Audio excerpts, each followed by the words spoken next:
네, 오늘 한해 우리에게 주시는 말씀은 고린도전서 13장 4절입니다. 고린도전서 13장 4절입니다. 네, 다들 펴신 줄 알고 제가 하나님 말씀 읽어드릴게요. 하나님 말씀을 들으십시오. 사랑은 오래 참고 사랑은 온유하며 시기하지 아니하며 사랑은 자랑하지 아니하며 교만하지 아니하며. 아멘. 어제 뵙고 오늘도 뵈니까 좋습니다. 자주 볼수록 행복한 것 같아요. 여러분과 함께. 우리는 지난주부터 이제 고린도전서 13장 시리즈 설교를 듣고 있습니다. 혹시 시리즈 제목이 생각나요? 어찌 사랑하지 않을 수 있는가 맞습니다. 이 시리즈를 모두 듣고 나면요. 하나님과 이웃을 어찌 사랑하지 않을 수 있을까라는 말을 듣는 것이 저의 목표라고 그때 말씀드렸잖아요. 우리는 지난 설교 때 은사와 능력을 아무리 많이 가진다 할지라도 사랑이 없으면 아무것도 아니라는 것을 배웠습니다. 그리고 오늘은 성경이 말하는 사랑이 무엇인지에 대해서 알아보려고 합니다. 저는 오늘 4절에 오래 참음과 온유함에 대해서 주로 말할 겁니다. 그런데 오늘 설교는 이 4절과 7절의 모든 사랑에 대한 프롤로그, 이 모든 사랑의 전제가 있고 시작이라고 생각하시면 좋을 것 같습니다. 그래서 앞으로 한 두세 편 정도의 7절까지 들을 건데 이 오늘 들은 설교를 전제해서 바탕으로 그 뒤에 설교를 들어주시면 더 좋을 것 같습니다. 오늘 설교 제목인데요. 사랑은 새로운 성품을 만든다입니다. 사랑은 새로운 성품을 만든다. 오늘 설교를 통해서 성경이 말하는 사랑의 정의와 그 사랑이 어떻게 우리 안에 새로운 성품을 만들어내는지를 살펴보길 원합니다. 저는 오늘 세 가지 대지로 설교를 하려고 해요. 첫 번째, 사랑은 감정이 아니다. 사랑은 감정이 아니다. 두 번째, 사랑은 왜 이렇게 불편한가? 성경적인 사랑은 왜 이렇게 불편한가? 마지막 세 번째, 사랑이 어떻게 새로운 성품을 만들어내는가? 사랑이 어떻게 새로운 성품을 만들어내는가입니다. 먼저 사랑은 감정이 아니다입니다. 우리가 살고 있는 현대사회에서 사랑은 어떤 의미에서요? 아주 감정적인 영역에 속해져 있습니다. 그 사실 아십니까? 우리는 우리가 생각한 것보다 훨씬 더 문화적인 영향을 많이 받습니다. 우리가 사는 시대가 가진 어떤 이상향이나 가치관을 우리는 자연스럽게 따르면서 살고 있습니다. 그걸 잘 반영해주는 게 바로 대중매체입니다. 드라마나 영화, 노래, 소설 등과 같은 많은 콘텐츠들이죠. 이런 많은 콘텐츠들에서는요, 사랑을 어떻게 말할까요? 사랑을 어떻게 정의할까요? 사랑을 설렘이라고 말합니다. 그리고 설렘이 끝나면 그럼 뭐도 끝나는 거죠? 사랑도 끝이 난다라고 이 대중매체는 말합니다. 이 말에 어느 정도 모두 다 동의하실 겁니다. 왜냐하면요, 우리 중에 분명히 누군가와 사랑을 했던 경험이 있거나 아니면 지금 사랑을 하고 있다면 우리의 설렘이 있기 때문일 거고, 예를 들어 우리의 설렘이 끝났을 때 우리는 진짜 사랑이 식는구나라는 거를 여러분은 실질적으로 느끼기도 했을 겁니다. 이것이 현대문화가 나타내는 영향력입니다. 우리는 그 문화 안에서 영향을 받으면서 사랑이란 설렘이야라는 가치관을 가지고 그렇게 살아가고 있는 거죠. 대한민국의 이혼율은 전 세계적으로 굉장히 높은 편입니다. 그리고 이혼 사유 중에 부동의 1위가 있습니다. 혹시 뭔지 아세요? 맞습니다. 성격 차이입니다. 잘 아시네요. 총각인데도. 자, 여기서 앞서 말한 문화적 내러티브, 문화적 영향을 생각해 보는 겁니다. 왜 수많은 부부가 성격 차이로 이혼하는 거죠? 우리는 모든 성격 차이의 이혼을 이렇게 해석할 수는 없겠지만요. 많은 이유를 사랑에 대한 가치관에서 찾아볼 수도 있을 겁니다. 사람들은 사랑을 설렘, 감정의 영역, 감정적인 영역이라고 생각합니다. 결혼 전에는 분명히 이 사람을 볼 때 그런 설렘이 있었습니다. 어떤 감정적인 것들이 결혼 전에는 막 올라왔던 거죠. 그리고 결혼했는데 어떤 일이 생기는 걸까요? 설렘이 사라지는 겁니다. 그때 그 감정, 연애 때 감정이 어디 갔는지 더 이상 찾아볼 수 없게 되는 거죠. 살아보니까 너무 별로입니다, 이 사람이. 그러니까 살아보니까 또 너무 안 맞아. 그리고 나중에는 꼴도 보기 싫어집니다. 결국 그리고 어떻게 되죠? 성격 차이로 이혼을 하는 겁니다. 설렘이 끝나니 뭐도 끝난 건가요? 사랑도 끝난 겁니다. 이것이 우리가 살고 있는 현대사회가 우리에게 계속해서 보여주고 먹고 마시고 누리게 하는 사랑의 개념입니다. 그런데 성경은요, 사랑에 대해서 과연 어떻게 말할까요? 현대사회는 사랑이 설렘이라고 말하는데요. 과연 성경은 사랑에 대해서 뭐라고 말할까요? 우리 4절부터 7절을 바울은 그 사랑에 대해서 말해줍니다. 우리 한번 같이 읽어볼까요? 4절에서 7절인데요. 사랑을 뭐라고 말하는지 성경은. 시작. 사랑은 오래 참고 사랑은 온유하며 시기하지 아니하며 사랑은 자랑하지 아니하며 교만하지 아니하며 무례 행하지 아니하며 자기의 유익을 구하지 아니하며 성내지 아니하며 악한 것을 생각하지 아니하며 불의를 기뻐하지 아니하며 진리와 함께 기뻐하고 모든 것을 참으며 모든 것을 믿으며 모든 것을 바라며 모든 것을 견디느니라. 성경이 말하는 사랑이 여러분 첫 단어를 뭘 말하고 있죠? 오래 참음과 온유를 말하고 있습니다. 설렘이나 두근거림이 아니라 오래 참음이나 온유입니다. 오래 참음과 온유의 대표적인 특징이자 공통된 특징이 있습니다. 바로 시간과 관련된 동사라는 거예요. 다시 말해서 시간과 관련된 단어입니다. 결국 이 오래 참음과 온유는 결국 견뎌야 된다는 사실을 말해줍니다. 현대사회는 사랑을 설렘과 두근거림이라고 말합니다. 하지만 성경은 사랑이 견디는 일이라고 말하는 겁니다. 그리고 성경이 말하는 사랑은 우리에게 어쩌면 조금 비현실적이고 불편하게 들릴지도 모릅니다. 왜냐하면요, 우리는 여태껏 사랑이 설렘이고 감정이라고 배웠기 때문입니다. 그리고 이곳에는 어릴 때부터 사랑은 감정이 아니야라고 들어온, 사랑은 헌신이야라고 들어온 많은 그리스도인들도 있을 겁니다. 그리고 그런 분들은 자연스럽게 나는 세상처럼 그렇게 사랑을 하지 않아. 나는 세상적인 그런 사랑을 따르는 게 아니라 성경적인 사랑을 따르고 있으라고 스스로를 높이 평가할지도 모릅니다. 하지만 자신을 깊이 들여다보십시오. 우리는 성경적인 사랑을 한다라고 말하지만 실상은 감정 중심의 사랑을 하고 있을지도 모릅니다. 이런 겁니다. 우리가 관계할 때요, 누군가와 좋은 관계만 추구하는 겁니다. 서로 이해가 되고 아름답고 말이 통하고 서로 불편하지 않은 관계만 좋아하는 겁니다. 하지만 조금만 이 관계가 불편해지고 갈등이 생기면 우리도 쉽게 포기할 때가 있지 않습니까? 이거는 성경이 말하는 사랑이 아닙니다. 설렘이 사라지니 뭐도 끝난 거죠? 사랑도 끝난 겁니다. 또 우리가 신앙생활을 하다 보면 어떤 느낌에 대해서 굉장히 중요시 여길 때가 있습니다. 아까 저도 느낌이 중요하다고 말했잖아요. 이런 거죠. 은혜 받는 느낌. 뭔가 성령님이 날 안아주는 그 따뜻한 느낌. 뭔가 편안하고 행복한 느낌. 특별히 수련회 때 이런 느낌을 많이 받죠. 저는 이 느낌이 잘못되고 이상하다라고 말하는 게 아닙니다. 그런데 우리가 이 느낌이 있을 때는 하나님이 나를 사랑하시고 나와 함께 하신다라고 느낍니다. 하지만 이 느낌이 없을 때는 우리가 어떻게 되죠? 뭔가 내가 혼자인 것 같고 하나님이 날 사랑하지 않는 것처럼 느낍니다. 수련회 때 다들 은혜 받은 것 같은데 때로는 모든 사람들은 막 뒤집어지고 울고 막 따뜻함을 느끼고 이러는데 나만 별 느낌이 없는 것 같습니다. 이때 우리는 나만 홀로 외로이 은혜 받지 못한 것처럼 느낍니다. 이건 어떤 의미인가요? 설렘이 사라지니까요, 사랑도 끝났다라고 느끼는 겁니다. 우리 모두는 머릿속으로는 하나님과의 사랑을 감정적으로 나는 그렇게 하나님의 사랑을 대하지 않는다라고 생각할지 모릅니다. 하지만 실상은 우리도 하나님과의 사랑 안에서요, 감정이 식으면 우리의 사랑도 줄어든다는 것을 실질적으로 경험하면서 살아갑니다. 이에 대해 팀켈러 목사님은 이런 말을 했어요. 많은 그리스도인이 사랑을 낭만적 감정으로 본다. 그러나 성경은 사랑을 선택과 헌신으로 본다. 감정이 식어도 우정이 지속되어야 결혼이 된다. 애정관계가 우상이 되면 우리는 감정에 의존하게 된다. 팀켈러는 말하는 겁니다. 성경이 말하는 사랑은 감정이 아니라 시간이 증명하는 사랑이라고요. 저는 이걸 이렇게 말하고 싶습니다. 사랑은 감정이 아니라 시간이 증명하는 성품입니다. 성품. 일반적으로 부부관계를 생각해 보십시오. 얼마 전에 저와 아내는 결혼 9주년을 맞았습니다. 저와 아내가 여전히 설렘이 있을까요, 여러분? 여전히 설렘이 있습니다. 그러니까 아이가 셋이나 있겠죠? 농담이고요. 설렘이 있습니다. 하지만 연애 초기 때나 결혼 초기 때 느끼는 그런 설렘은 더 이상 아닙니다. 우리 예람이도 오랜 시간 연애를 해봤잖아요. 그리고 초기에 그 설렘이 지금도 있나요? 지금은 오히려 예람이, 희진이와 을이 아닌가요? 성경이 말하는 사랑은 이런 설렘이 아닙니다. 오히려 시간이 지나면서 함께 다듬어지고 사랑하면서 만들어지는 서로의 성품입니다. 그래서 바울은 사랑이 뭐냐고 정의하는 것에 가장 처음에 뭘 말하고 있죠? 오래 참음과 온유를 말하는 겁니다. 오래 참음은 헬라어로 마크로티미아라고 하는데, 마크로는요, 길다라는 뜻입니다. 길다. 기간적으로 길다. 그리고 티모스는 뭔가 하면요, 티모스는 분노, 감정의 폭발이라는 뜻입니다. 이를 합치면 어떻게 되는가 하면요, 분노가 터지기까지 거리가 길어진 상태, 시간이 길어진 상태를 말합니다.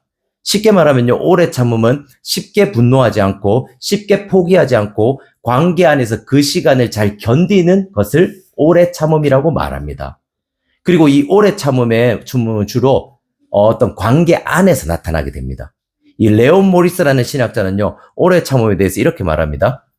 오래 참음은 성미가 급한 것의 정반대다.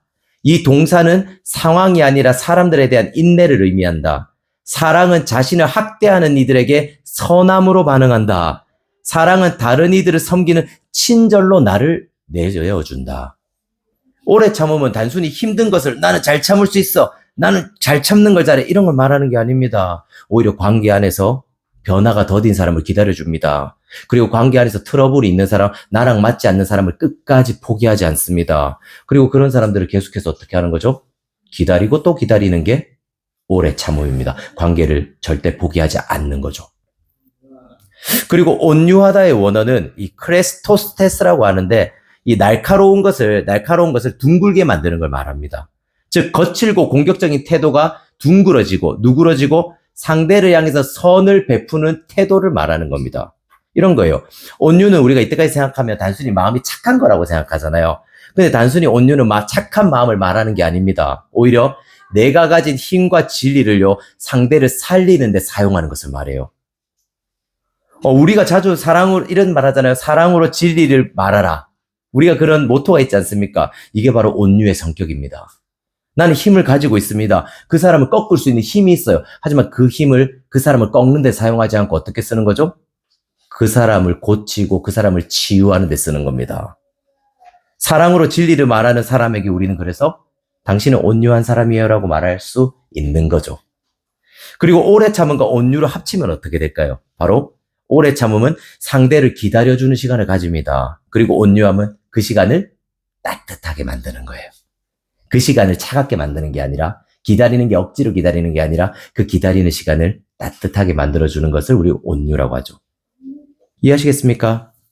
오래 참음과 온유함 모두는 결국 설렘이라는 잠깐의 감정이 아닙니다. 오히려 서로 시간이 지나면서 증명되는 서로의 성품인 거죠.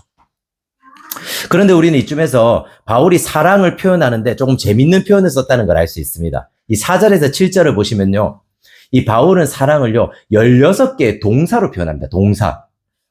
오래 참고 온유하며 그다음 막 줄줄줄 있잖아요. 그리고 마지막에 뭐죠? 견디느니라. 이 모든 것들이 동사고 현재 시제로 써져 있습니다. 바울은 왜 사랑을 동사로 표현했고 현재 시제로 이런 식으로 표현한 걸까요? 이 데이비드 프라이어라는 신학자는요, 바울의 표현에 대해서 이렇게 말합니다. 한번 들어보세요. 바울은 사랑을 감정이나 상태가 아니라 구체적 행위와 태도의 목록으로 제시한다. 여기서부터 잘 들어보세요. 이 동사들은 모두 현재 시제로 쓰여 반복을 통해 몸에 밴 습관화된 행동과 성향을 가리킨다. 무슨 말인가요? 바울이 사랑을 표현하는 16가지를 모두 동사와 현재 시제로 쓴 이유는 사랑은 감정이 아니라 결국 누군가와의 관계 속에서 반복적으로 드러나는 행동의 패턴이라고 말하는 겁니다. 무슨 말인지 이해가 되십니까?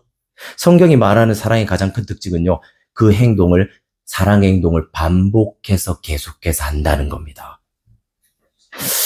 저희 아내뿐 아니라 결혼한 많은 여자분들이요, 하는 말들이 있습니다. 주로 하는 말이요. 이런 거예요. 당신 변했어. 연애 때는 안 그러더니. 이런 말 들어보셨죠? 아내들은 왜 이런 말을 하는 걸까요? 왜 당신 변했어? 연애 때는 안 그러더니 이런 말을 할까요?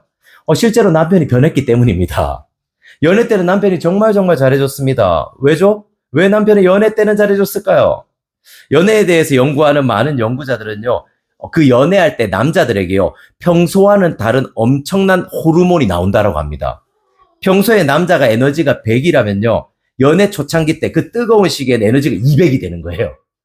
그때 이 여자들은 200의 남자를 경험하는 거죠. 200의 에너지를 가진 남자를. 집에 데려다 달라고 말을 하는데 남자가 어떻게 하죠? 데려다 줍니다. 아니, 난 널 보낼 수 없어. 내가 데려다 줄게. 그리고 선물을 사달라고 안 했는데도요, 알아서 무슨 선물을 받고 싶어하는지 알아내서라도 사옵니다. 근데 결혼하고 나니까요, 우리 사이에 무슨 기념일이 있냐라고 말하는 거죠. 씻지도 않고요, 자다 일어나서 이렇게 말하는 거다. 오늘 당신 생일이네. 내가 선물이야. 자, 뭐가 달라진 겁니까? 여전히 사랑은 합니다. 하지만 예전만큼 설레고 호르몬 수치가 200까지 오르는 감정을 경험하진 않는 겁니다. 그리고 자연스럽게 그때만큼 남자는 어떤 에너지를 쓰지 못하는 거죠. 다시 100으로 돌아온 거예요. 원래 자기로 돌아온 거죠. 그리고 아내는 100으로 돌아온 남자에게 말하는 겁니다. 뭐라고요? 당신 변했어. 연애 때는 안 그러더니. 라고 말하는 거죠. 결혼한 대부분 분들은 공감할 겁니다. 하지만 우리가 진짜 성경을 믿고 있고 성경적인 사랑을 추구하고 있다면요. 이 말에 공감을 못하는 사람들도 있어야 합니다. 우리 남편은 안 그러던데요. 우리 아내는 안 변하던데요. 연애 때나 지금이나 여전히 날 뜨겁게 사랑하는데요. 연애 때나 지금이나 어떤 방식은 달라질지 모르겠지만 저를 향한 마음과 태도는 여전히 그대로예요. 우리 남편은, 우리 아내는요. 이런 얘기를 우린 들어야만 합니다. 왜죠? 사랑은 반복적인 행동이기 때문입니다. 사랑은 감정적으로 그 순간 흥분돼서 격정적이 돼서 200의 에너지를 쏟아내는 게 아닙니다. 갑자기 몰핀을 맞은 것처럼요. 흥분되고 설레고 끌리는 게 사랑이 아닙니다. 어느 날 갑자기 뿅 하고 반해서요. 그 사람에게 끌려서 계속해서 뭔가를 원하고 그 사람을 위해서 뭔가를 해주는 게 성경이 말하는 사랑이 아닙니다. 사랑은 오히려 시간이 오래 걸립니다. 그리고 그 안에서 그 오랜 시간 안에서 뭘 하는 거죠? 반복되는 행동을 하는 겁니다. 그 사람을 위해서요. 그래서 진짜 아름답고 성경적인 부부나 어떤 관계를 만나면 우린 이런 장면을 볼 수 있을 겁니다. 그들은 한결같습니다. 뭐 엄청 뜨겁진 않습니다. 하지만 기름이 떨어지지 않는 난로처럼 따뜻한 온기를 계속 서로에게 뿜어냅니다. 어떻게 이것이 가능할까요? 바로 오랜 시간에 걸쳐서 서로 부딪힙니다. 그리고 서로가 깎입니다. 서로가 닳습니다. 그렇게 서로에 대해서 계속해서 인내하고 훈련하는 겁니다. 서로 향해 끊임없이 오래 참음과 온유를 실제적으로 반복해서 적용하는 거죠. 계속해서 꾸준히 반복적으로요. 서로를 기다리며 서로에게 사랑으로 진리를 말해주는 겁니다. 서로를 기다려주지만 따뜻한 마음으로 서로를 기다려주는 거죠. 그래서 20세기에 뛰어난 심리학자인 에리히 프롬이라는 사람이 있는데요. 그는 사랑에 대해서 이렇게 표현합니다. 이 사람 불신자거든요. 한번 들어보세요. 근데 표현이 기가 막혀요. 사랑은 수동적 감정이 아니라 활동이다. 들어보세요. 이게 중요합니다. 그것은 빠져드는 것, falling for이 아니라 서 있는 것, standing in이다. 다시 한번 읽어드릴게요. 사랑은 수동적 감정이 아니라 활동이라. 사랑은 빠져드는 것, falling for이 아니라 서 있는 것, standing in이다. 성경이 말하는 사랑은 어느 날 우연히 빠져드는 감정적인 falling for이 아니라는 겁니다. 오히려 standing in, 계속해서 그 자리에 서 있어 주는 거죠. 한 자리에서 서로를 책임지고 연습하고 훈련해가면서 그 자리를 지키는 게 사랑입니다. 그리고 성경은 저와 여러분에게 묻는 겁니다. 우리의 사랑은 falling for, 감정적인 빠져듦인지 아니면 standing in, 그 자리에 서서 반복되는 행위를 하면서 누군가를 기다려주는 그 따뜻한 사랑이냐고 묻는 겁니다. 여러분 어떠십니까? 여러분은 어떤 사랑을 하고 계십니까? 두 번째 대지입니다. 그렇다면 성경이 말하고 있는 사랑은 왜 우리를 불편하게 만들까요? 이 기다리는 사랑, standing in 사랑은 왜 우리를 불편하게 만드는 거죠? 그 이유는요, 바로 사랑이 성격의 문제가 아니라 정체성을 다루는 문제이기 때문입니다. 이건 이런 말입니다. 사랑은 성격이 좋은가 나쁜가의 문제가 아닙니다.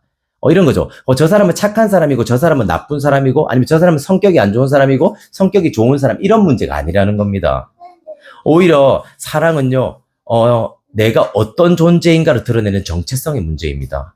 그래서 많은 사람들은 성경이 말하는 사랑을 듣고 받아들일 때 불편할 수밖에 없습니다. 자기의 정체성을 건들기 때문이죠. 사랑이 왜 우리의 정체성과 연관이 된 문제인지 알아보도록 하겠습니다. 오늘 본문에서 바울은 사랑은 오래 참고 사랑은 온유하다고 말합니다. 이 문장에서 사랑이 주어로 쓰입니다. 그리고 이 본문을 연구한 대부분의 학자들은 입을 모아서 이렇게 말합니다.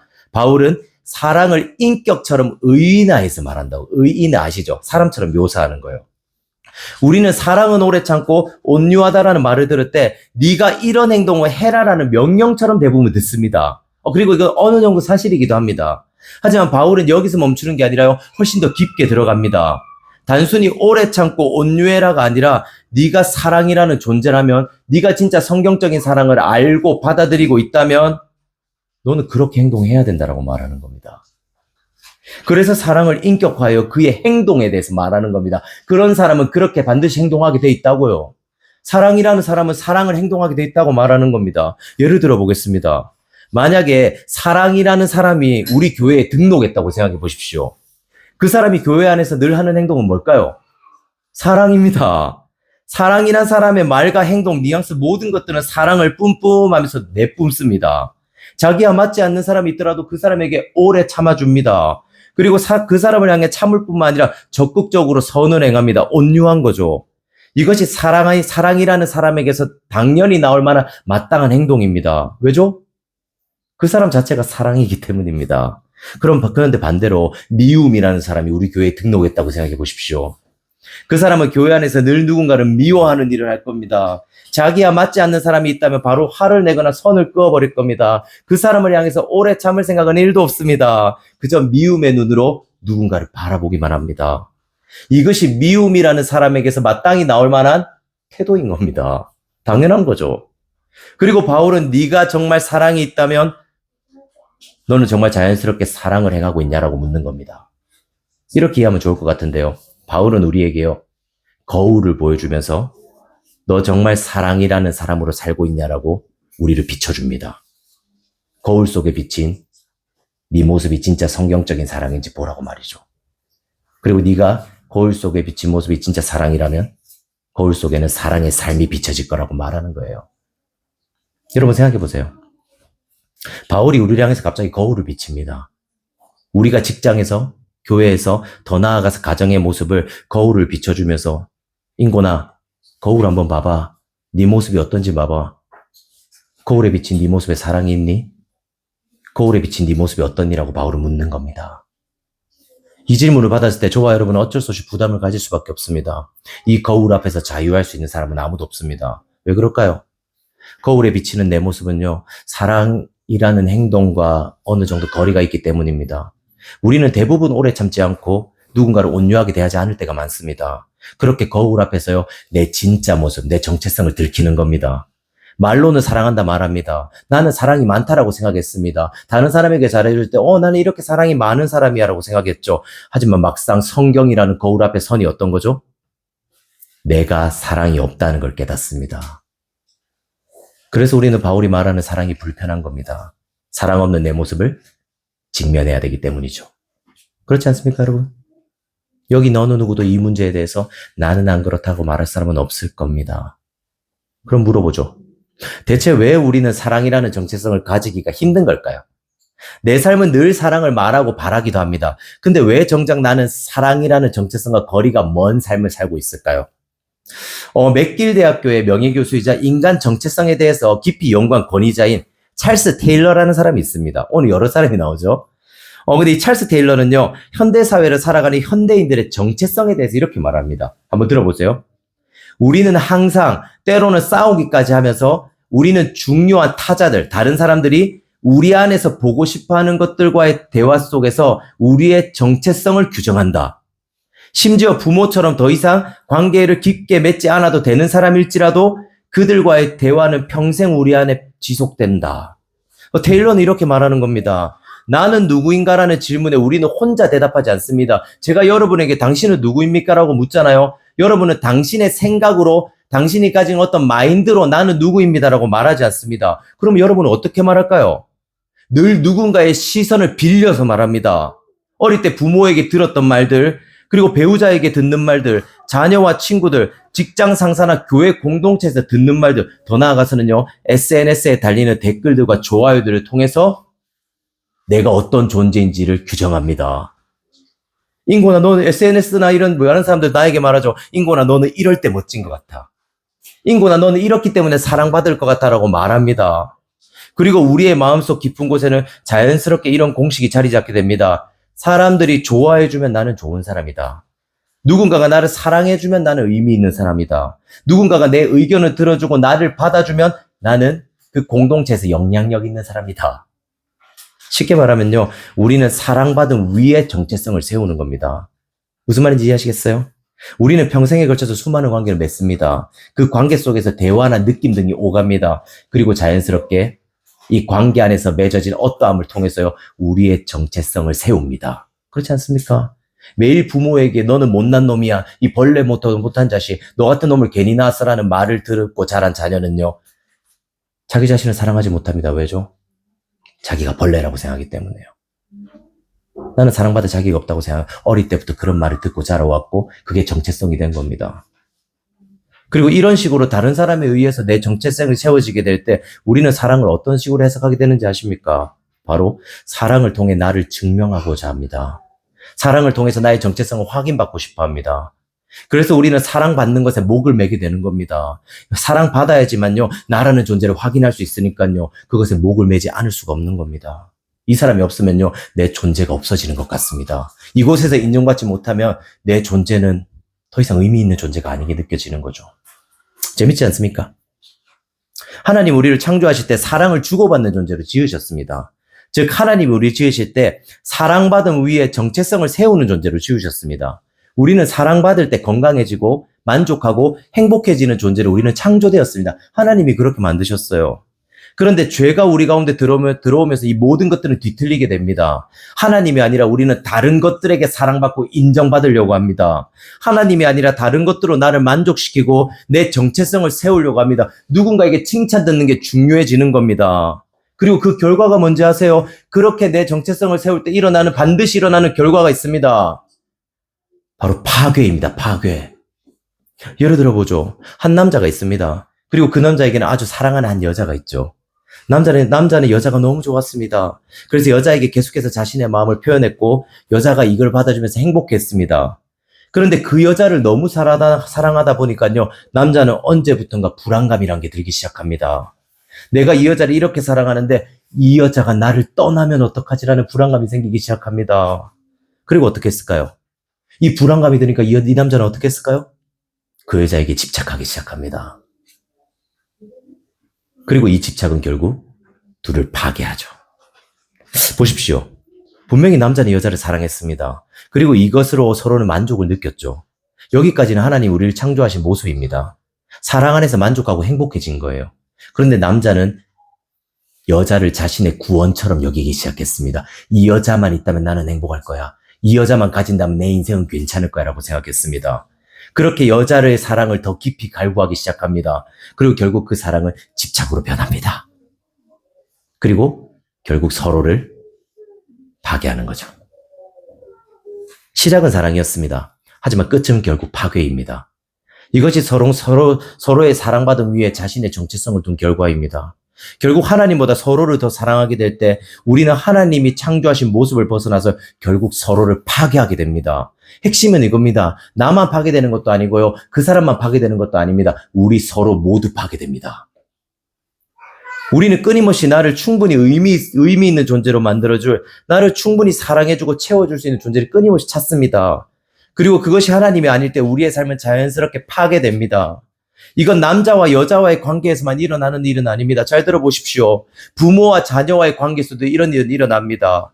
부모가 자녀를 자신의 뜻대로 통제하고 하나님보다 자녀를 더 사랑하게 될 때 결국 부모와 자녀 모두는 파괴되게 됩니다. 또 가정도 마찬가지입니다. 가정을 너무나도 사랑하고 아끼는 부모가 있습니다. 그리고 그 사람들은 자기 가정을 지키기 위해서 노력하고 애씁니다. 하지만 그 노력과 애씀이 하나님보다 앞서게 될 때 분명히 가정을 지키기 위해서 그 일을 한 건데 오히려 그 일이 가정을 파괴합니다.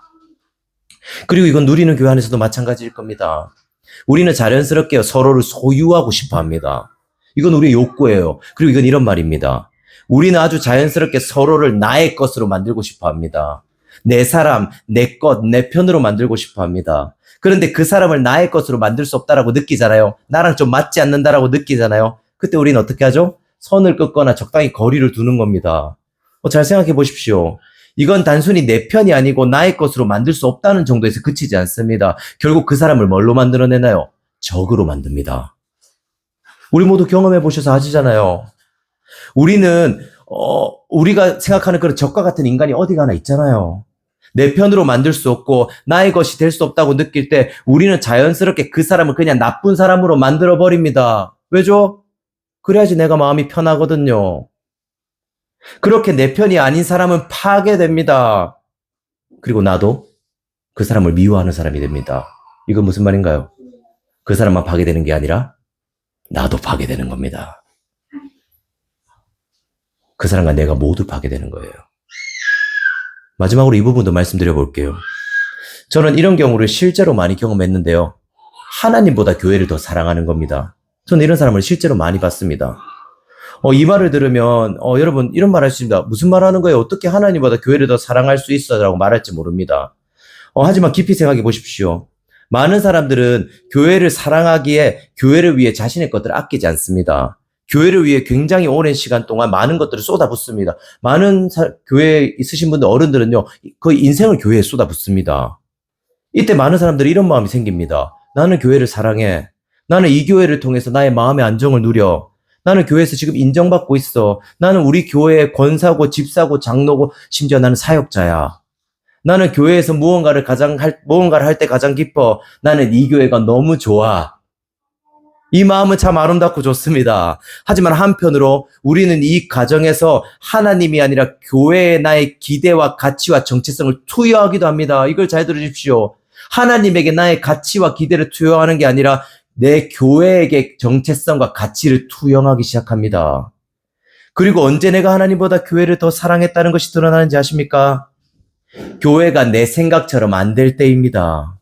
내가 이렇게 헌신하고 수고했는데 교회가 발전이 없는 거예요. 내가 이렇게 사랑하고 교회를 아꼈는데도 교회가 나를 인정해주지 않는 겁니다. 교회에 내 인생을 갈아 넣었는데 교회에 어떤 문제가 생기는 거예요. 교회가 잘못하는 일이 생기는 거죠. 이때 하나님보다 교회를 사랑했던 모든 사람들은 대부분이 무너집니다.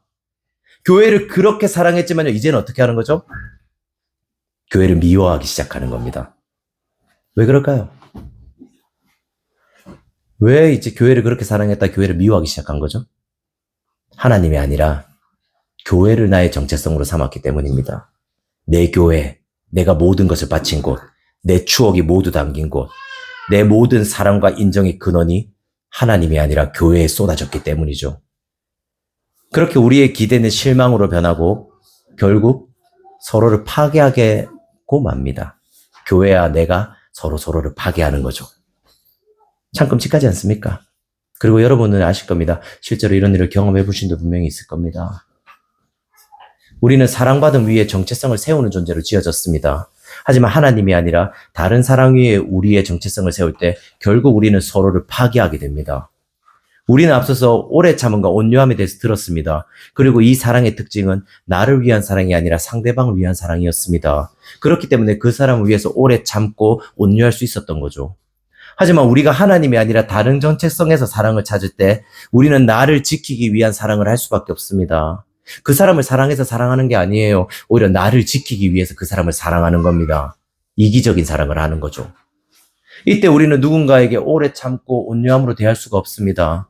변화가 더딘 사람을 기다려줄 수 없습니다. 나랑 맞지 않고 결이 다른 사람을 끝까지 참아줄 수가 없습니다. 그런 사람에게 선을 베푼다는 건 상상조차 할 수가 없죠. 그리고 이런 경우도 있을 겁니다. 만약에요, 내가 그 사람이 좋은 거예요. 그 사람에게 선을 긋거나 그 사람을 적으로 돌리고 싶진 않습니다. 아니면 어쩔 수 없이 함께 해야 되는 관계인 거죠. 뭐 부부 관계나 부모나 자녀 관계처럼요. 우리는 그 사람을 기다려주기가 너무 힘듭니다. 오래 참기 힘든 거죠. 그리고 하지만 그 사람을 포기할 수는 없는 거예요. 왜냐하면 어쩔 수가 없는 관계잖아요. 이때 우리가 어떤 방법을 쓰는지 아십니까? 포기하기는 힘들고 사랑하기는 힘들 때 우리가 어떤 방법을 쓰는지 아십니까?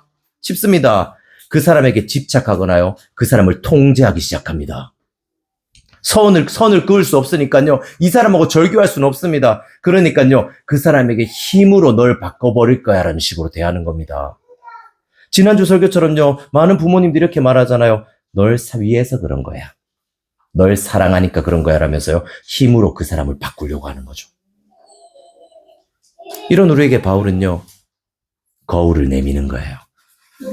사랑은 오래 참고, 사랑은 온유하며, 그리고 말하죠. 인고나, 지금 네 모습을 한번 봐. 거울에 비친 네 모습이 어떤지, 정말 성경이 말하는 사랑을 네가 하고 있는지 보라고 말하는 겁니다. 그렇게 거울에 비친 우리의 모습이 성경이 말하는 사랑이 아니라면요, 바울은 우리에게요, 네 노력이 부족해, 네 수고가 부족해, 이렇게 말하는 게 아닙니다.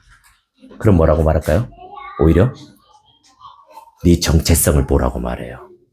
네 노력과 수고가 부족한 게 아니라 네 정체성이 뭔지를 살펴보라고 말합니다. 네 정체성이 하나님의 사랑 안에 서 있는 게 맞냐라고 묻는 겁니다. 마지막 대지입니다. 사랑이 어떻게 새로운 성품을 만들어낼까요? 사랑이 어떻게 우리에게 온유함과 오래 참음을 위한 좋은 성품을 만들어내 줄 수 있는 걸까요? 지금까지 설교를 들으셨다면 많은 분들은요, 공통적으로 이런 압박을 느낄 수도 있을 겁니다. 이런 거예요. 우리가 좋은 정체성을 가져야 된다는 압박입니다. 설교를 들으면서 이런 거죠. 거울을 보면서 나는 과연 하나님이란 정체성을 가졌는가? 나는 과연 그런 정체성으로 내 주변 사람들을 대하고 있는가? 나는 그런 정체성으로 내 자녀와 교회 사람들을 대하고 있는가라고 생각하는 거죠. 그리고 이런 생각의 끝은 결국에 대부분 이렇게 될 가능성이 높습니다. 나의 신앙에 대한 압박이 될 가능성이 높습니다. 여전히 내가 오래 참지 못하고 온유하지 못한다 생각하니까 그거에 좌절하거나 아니면 그렇게 살아야지 노력해야 되겠어 이 정도로 생각하는 거죠. 이런 상태에서 오늘 본문을 듣는다고 생각해 보십시오. 성경이 말하는 거죠. 사랑은 오래 참고 사랑은 온유하며. 이 말이 우리에게 어떻게 들릴까요? 나는 아직 부족한가 보다. 나는 정말 사랑이 없나 보다라고 들릴 겁니다. 하지만 바울은 그렇게 말하는 게 아닙니다. 아니, 정확히는 그 정도만 말하는 게 아닙니다. 절대 성경은요, 그렇게 겉으로 보이는 것으로 모든 것을 판단하고 읽어서는 안 된다라고 오히려 알려줍니다, 여러분. 여러분, 성경을 문맥도 그렇고요, 깊은 이해 없이 보게 된다면 우리는 그저 성경을요, 우리를 한 협박 정도로 생각합니다. 예수님이 지난주에도 말했잖아요. 예수님이 십자가를 들고 우리에게 협박하는 거죠. 내가 널 위해 죽었는데 이 정도도 안 할 거니? 내가 널 위해 죽었는데 너 여전히 뭐 하고 있는 거니? 내가 널 위해 죽었는데 거울을 봐라. 어이구, 네 꼬라지가 이게 뭐니? 우리는 이런 식으로 성경을 대하게 될 겁니다. 하나님은요, 바울은요, 지금 사랑을 말하면서 우리를 그렇게 협박하는 게 아닙니다. 보십시오. 앞서 제가 말씀드렸는데요. 바울은 4절에서 7절에서 사랑을 의인화한다고 말했죠. 사람처럼 묘사한다고요. 그리고 이건 단순한 명령이 아니라 우리의 정체성이 무엇인지를 말해주는 거라고 했습니다. 그런데 생각해 보십시오. 사랑을 의인화했습니다. 사랑을 사람처럼 묘사했다고요. 사랑이라는 사람이 우리 교회를 등록하고 우리 교회를 다니는 것처럼 바울이 말했습니다. 그리고 성경이 말하는 건요, 단순히 네가 이런 사람이 돼야 된다라고 말하는 게 아닙니다. 오히려 성경은 훨씬 더 위대한 걸 말해줍니다. 그 위대한 게 뭘까요? 진짜 성경이 말하는 사랑이 의인화되어서 살아가는 분이 있다고 말하는 겁니다. 지금 우리가 읽고 있는 고린도서 13장이 실제로 인간들과 같이 호흡하고 피부를 맞대고 밥을 같이 먹고 같이 자고 대화를 하면서 그렇게 반복적인 행위를 통해서 끊임없이 오래 참음과 온유함을 드러낸 진짜 의인화된 존재가 있다라고 성경은 말하는 겁니다. 그분이 누구인가요? 바로 예수 그리스도입니다. 많은 학자들은 입을 모아서 말합니다. 4절에서 7절에서 말하는 사랑의 의인화는요, 예수님을 보게 만들어준다고요. 우리 중에 어느 누구도요, 예수님이 어떻게 생겼는지 정확히 아는 사람은 없습니다. 하지만 예수님이 어떤 분인지는 대부분 알고 계실 겁니다. 그리고 성경은 예수님의 외모에 대해서는 명확하게 말하지 않지만요, 예수님이 어떤 분인지를 아주 명확하게 묘사해 줍니다. 여러분, 4절에서 7절까지 말씀을요, 사랑 대신에 예수님을 넣어서 읽어보십시오. 그 사랑이요, 진짜 의인화 대신 그분을 넣어서 읽어보십시오. 그 누구도 이건 예수님이 아니잖아. 예수님이 이런 분이 아니잖아. 이렇게 말할 사람은 없을 겁니다. 오히려 우리는 놀랄 겁니다. 사랑의 의인화가 진짜 예수님이란 거를 느끼게 될 거예요. 한번 같이 읽어볼까요? 4절에서 7절이에요. 제가 앞부절마다 예수님을 읽어서 읽어드릴게요. 예수님은 오래 참고 예수님은 온유하며 시기하지 아니하며 예수님은 자랑하지 아니하며 교만하지 아니하며 예수님은 무례히 행하지 아니하며 자기의 유익을 구하지 아니하며 예수님은 성내지 아니하며 악한 것을 생각하지 아니하며 예수님은 불의를 기뻐하지 아니하며 진리와 함께 기뻐하고 예수님은 모든 것을 참으며 모든 것을 믿으며 모든 것을 바라며 모든 것을 견디느니라. 어색한 구석이 있나요? 여러분이 이걸 읽으면서 마음에 불편한 압박을 받습니까? 여러분 이걸 읽으면서 예수님을 넣어서 읽었을 때 내가 이런 사람이 돼야 된다는 어떤 강압이나 그런 압박을 느끼시나요? 이걸 읽으면서요, 내가 좋은 정체성을 가져야 돼. 이대로 살면 안 돼. 나는 망했어. 이런 생각이 드시나요? 아닙니다. 그런 생각이 들지 않습니다. 여기에 예수님을 넣어서 읽을 때요, 우리는 그저 이 사실을 받아들입니다. 맞아. 예수님은 그런 분이 맞죠. 예수님은 이렇게 좋은 분이지. 그래, 진짜 그분이 살아 숨쉬는 사랑이지. 그분이 진짜 사랑의 하나님이지. 우리는 그저 이 사실을요, 압박을 느끼지 않고 어떻게 하죠? 받아들이고요. 그분을 인정하고요. 그분을 기뻐하고 그분을 누립니다. 이게 바울이 저와 여러분에게 요구하는 거예요. 이 본문을 읽을 때 우리는요, 내가 저런 사람이 되어야 돼라고 압박을 느끼는 것이 아니라 더 나아가서 내 정체성을 바꿔야 돼. 하나님이라는 정체성을 추구해야 되라고요. 스스로에게 책짓기를 가하라고 바울은 요구하는 게 아닙니다. 오히려 바울은 말하는 거예요. 예수님은 이런 분이라고요. 그리고 그분이 널 사랑한다고요. 그리고 네가 해야 될 일은 하나라고요. 바로 이분을 받아들이는 겁니다. 예수님이 그런 분인 걸 인정하고 기억하고 그분을 사랑하는 거죠. 단순히 네가 수고하고 노력해야 될 일이 아니라 그분을 받아들이고 인정하라고 말하는 겁니다. 그분에게 빠져들고 그분의 좋은 분이라는 걸 기억하고 그분을 자체를 누리라고요. 저와 여러분에게 단순히 이거 위로가 됩니다. 왜냐하면 저와 여러분에게 단순히 노력과 희생이 부족하다는 말이 아니니까요. 오히려요. 우리는 이 예수님이라는 정체성을 받아들이지 못하고 그래서 기뻐하지 못하는 거라고 말하는 겁니다. 우리는 예수님이라는 정체성을 온전히 이해하지 못했기 때문에요. 우리에게 여전히 사랑은 힘든 일이고 고통스러운 일이고 뭔가를 해내야 되는 일이 되는 거죠. 우리는 예수님을 누리지 못하고 있으니까요. 여러분 생각해 보십시오. 예수님은 이 땅에 사시는 내내 오래 참과 온유를 실제로 행하셨습니다. 그것도 예수님은 평생에 걸쳐서 끊임없이 반복적인 행위를 통해서 이 사랑을 행하셨습니다. 그리고 그분이 십자가에 달리십니다.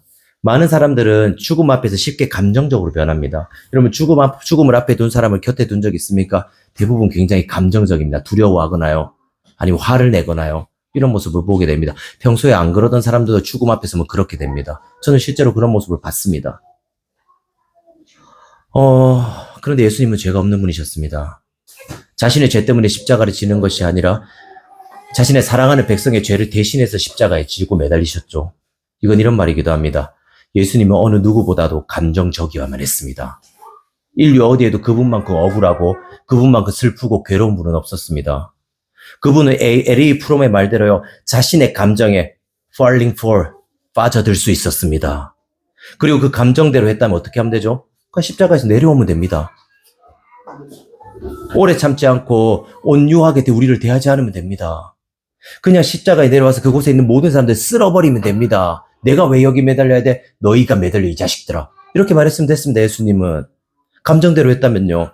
하지만 그분은 그렇게 하지 않으십니다. 그분은 그 누구보다 감정에 falling for 빠져들 수 있는 분이셨지만 그렇게 하지 않으셨습니다. 오히려 그분은 십자가에 지금 어떻게 하고 계시죠? 여전히 서 계십니다. standing in 하고 계십니다. 그리고 그분은 그곳에서 끝까지 참으십니다. 오래 참으시죠. 그리고 그곳에서 끝까지 우리를 따뜻하게 대하십니다. 십자가에서 자신의 피가 모두 쏟아지면서 죽어가고 있는데도 그분은 우리를 생각하고 우리를 따뜻하게 대하려고 마음을 먹고 계십니다. 그분은 자신이 옳은 것을 알고 계시니까 알고 계셨습니다. 하지만 그분은 자신의 옳음으로요, 자신이 가진 진리로 우리를 파괴하지 않으셨습니다. 너희 죄인이잖아. 너희가 십자가 지라고 말하지 않았습니다. 오히려 십자가에서요, 끝까지 매달려 있으셨죠. 왜죠? 왜 그분이 십자가에 매달려 있었나요? 바로 그분은 온유한 분이시기 때문입니다. 그분은 우리를 사랑과 진리로 대할 수 있는 유일한 분이셨습니다.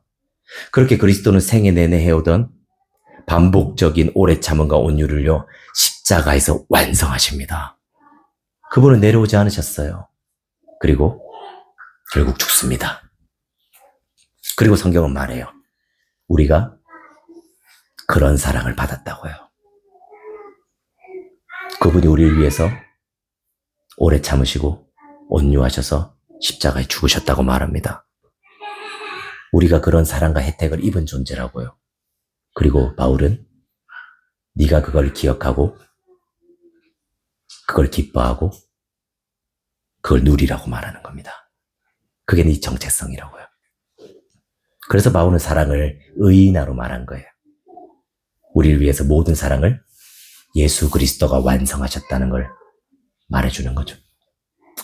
그리고 우리는 이런 예수님 우리의 정체성으로 삼을 때요, 바울이 말하는 사랑을 동사이자 현재 시제로 우리도 할 수 있습니다. 바로 우리의 삶으로 실천할 수 있게 되는 거예요.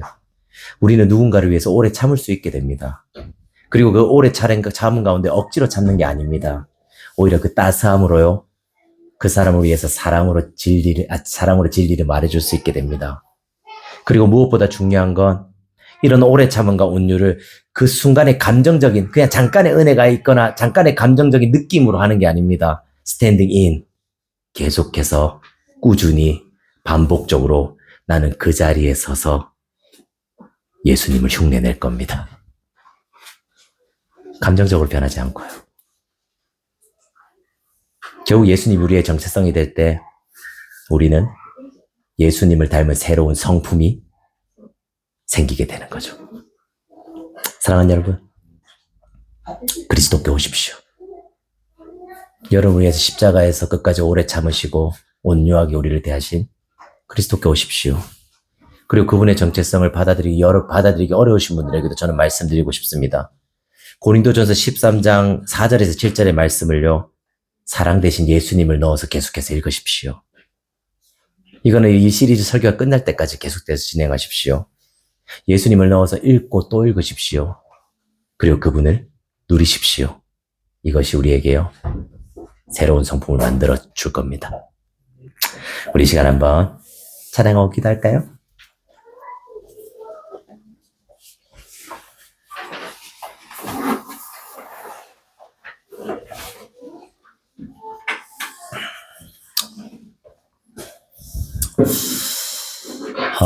여러분, 저는 여태껏 많은 그리스도인들을 만났습니다. 그리고 이 본문을 대하는 많은 그리스도인도 만났습니다. 저도 예전에 설교한 적이 있었는 것 같아요, 이 본문을. 정확하게 기억이 안 나지만. 근데 저는 이런 식으로 설교하지 않았던 것 같습니다. 그죠? 사랑해야지. 네가 그리스도인이라면 마땅히 이렇게 해야지. 이런 식으로 설교했던 것 같아요. 여러분들도 대부분 그런 식의 설교를 많이 들어왔을 겁니다. 근데 바울은 오히려 이렇게 말하는 거예요. 네 노력과 수고가 부족한 게 아니야. 오히려 네 정체성이 예수님인지를 살펴봐라고 거울을 보여주는 거죠. 여러분, 우리가 마음이 변하고 성품을 가질 수 있는 이유는 하나입니다. 예수님 우리를 위해 하신 일을 기억할 때예요. 우리의 정체성이 예수님을 바뀔 때입니다. 여러분의 정체성 무엇인가요? 여러분 무엇으로 기뻐하고 있나요? 정말 그 예수님인가요? 아니면 다른 건가요? 우리 이 시간 이 찬양을 하면서요, 우리의 마음을 돌아봤으면 좋겠어요. 십자가 그 사랑이란 찬양이거든요. 우리 찬양을 하면서 정말 우리의 마음에 우리의 정체성 예수님인지 아니면 여전히 감정적인 어떤 것인지를 그렇게 돌아보고 우리 기도하며 나아갈까요?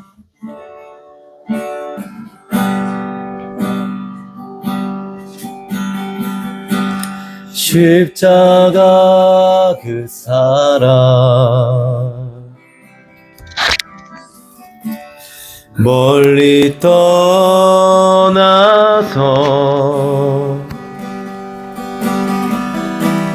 무너진 나의 삶 속에 잊혀진 주 은혜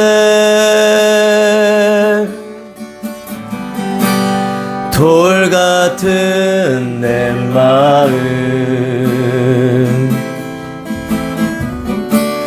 어루만지사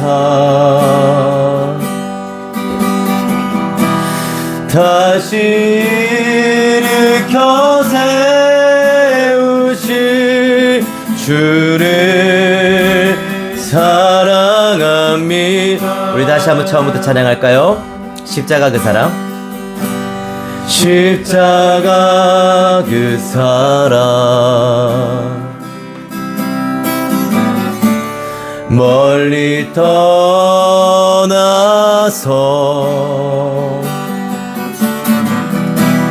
무너진 나의 삶 속에 잊혀진 주 은혜 돌 같은 내 마음 돌 같은 내 마음 주님이 어루만져 주시사 어루만지사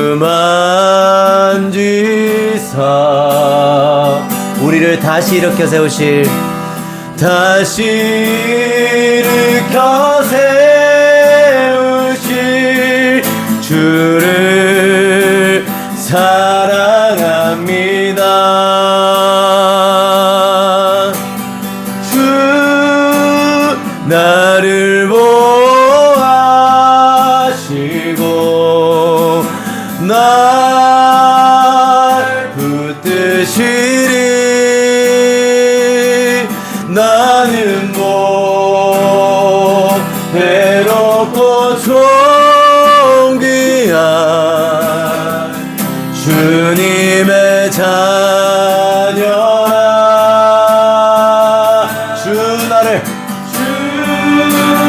나를 보아시고 날 붙드시니. 나는 뭐 외롭고 존귀한 주의 자녀라. 우리 2절 가사로 찬양할까요? 지나간 일들을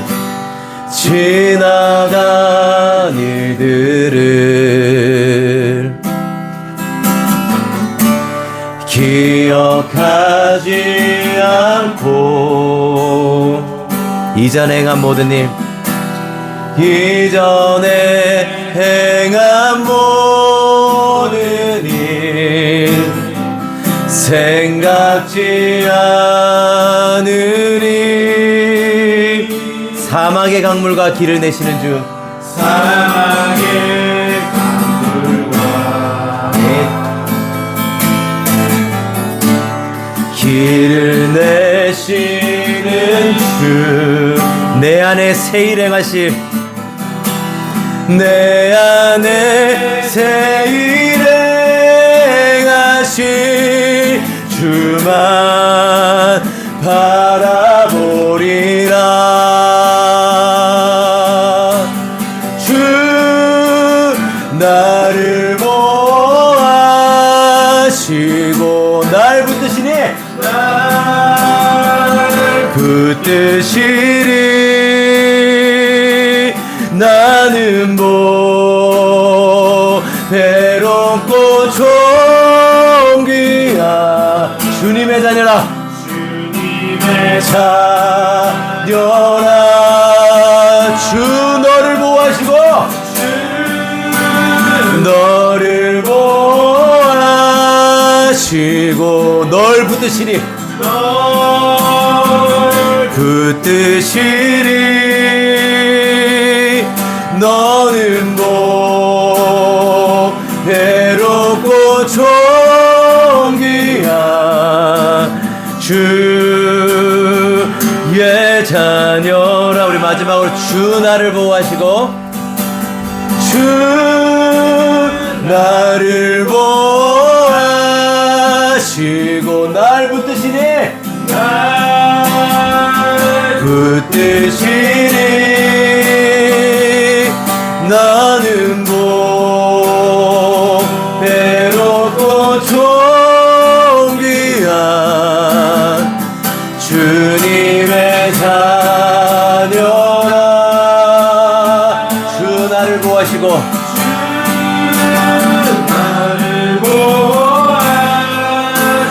날 붙드시니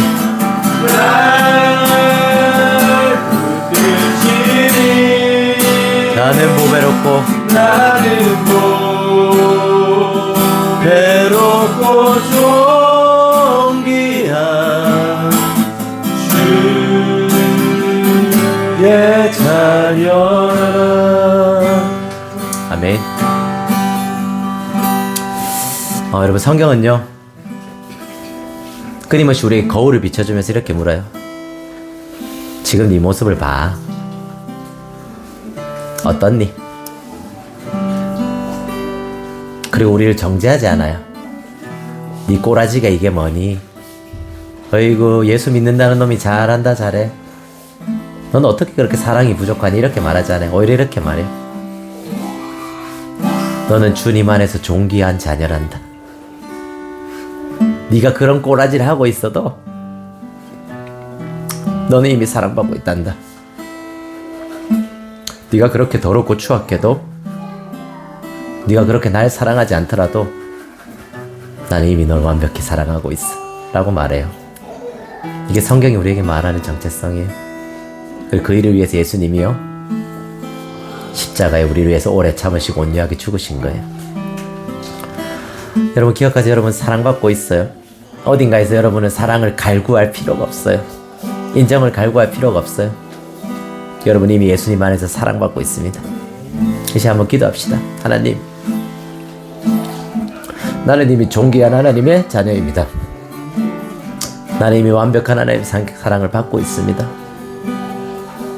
그 사랑을 알게 해주세요. 그리고 다른 데서 사랑을 동냥하듯이 찾아 헤매지 않게 해주세요라고요. 이 시간 우리 한번 기도하며 나아갈까요? 하나님 아버지, 하나님 우리 가운데 하나님 행하시는 차례.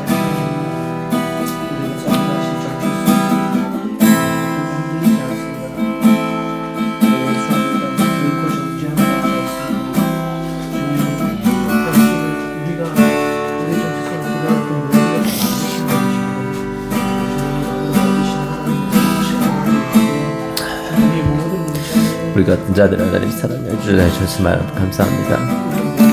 하나님 나에게 은혜가 필요합니다. 여전히 사람을 동경하듯이 찾아 헤매는 나에게 사실 그런 은혜가 필요합니다. 아버지, 이곳에 찾아와 주십시오. 성령이 이곳에 찾아오셔서 우리 마음 가운데 우리를 새롭게 하여 주십시오. 아버지 안에서 우리의 정체성을 기억할 수 있게 도와주시옵고, 우리를 사랑하기 위해서 예수님이 어떤 일을 했는지를 기억할 수 있게 도와주십시오.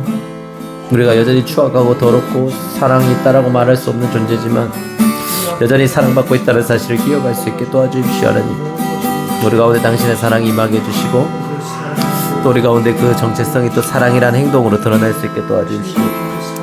은혜가 필요합니다. 아버지, 우리 가운데 은혜로 함께하여 주십시오. 우리를 붙들어 주십시오.